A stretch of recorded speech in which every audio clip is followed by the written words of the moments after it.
Waalaikumsalam warahmatullahi wabarakatuh. Ustaz, saya berbicara karena ada garis Ustaz.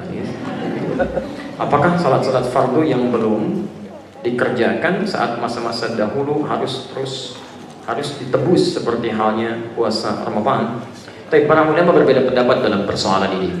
Yang pertama, Imam Syafi'i berpendapat bahwa karena salat itu ibadah inti yang tidak boleh ditinggalkan dan kemudian melekat kefarduannya bagi setiap muslim, maka setiap orang yang pernah melewatkan sholat dalam hidupnya dalam keadaan dia beriman, ingat, dalam keadaan dia beriman, bukan dalam keadaan sebelum beriman. Ada non muslim misalnya nggak pernah sholat, bersyahadat masuk Islam, nah itu tidak perlu dia memikirkan sholat-sholat yang dulu yang dia tidak kerjakan dalam keadaan tidak ada imannya. Dengan dia bersyahadat gugur semua dosanya dan bertobat dalam keadaan yang baik.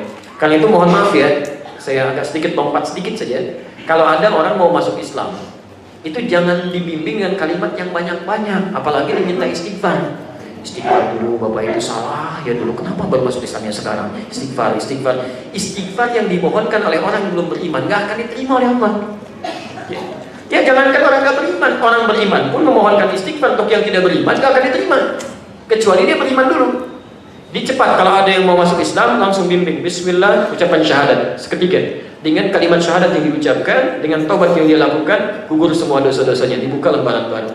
Tapi kalau ada orang sudah beriman, dia sengaja meninggalkan sholat, dia berdosa di situ. Begitu dia sadar, dia bertobat, kata Imam Syafi'i, sedapat mungkin dalam setiap sholat fardunya, selesai sholat fardu yang wajib bagi dia saat itu, dia tunaikan lagi sholat-sholat yang pernah dia kemudian kerjakan dan tinggalkan dulu, dengan niat sholat pengganti yang dulu bisa bertanding dengan sholat-sholat sebelum atau setelah sholat fardunya, sepanjang di situ ada syariat sholat sunnah.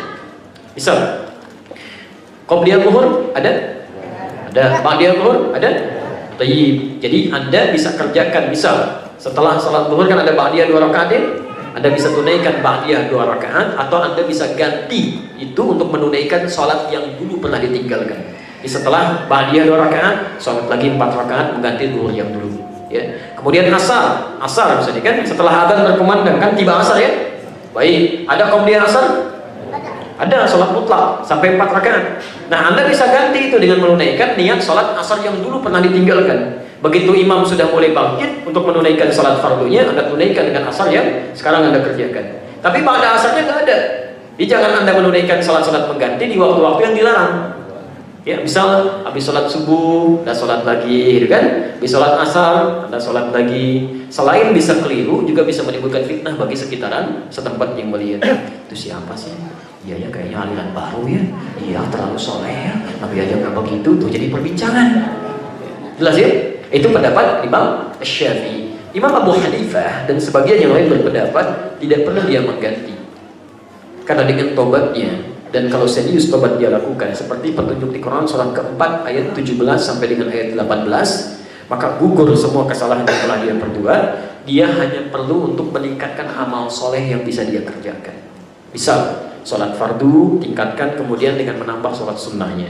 Nggak pernah tahajud, ganti dengan tahajudnya. Tingkatkan bacaan Al-Qurannya, perbanyak sedekahnya. Itu bisa menutup yang dulu-dulu yang pernah dikerjakan.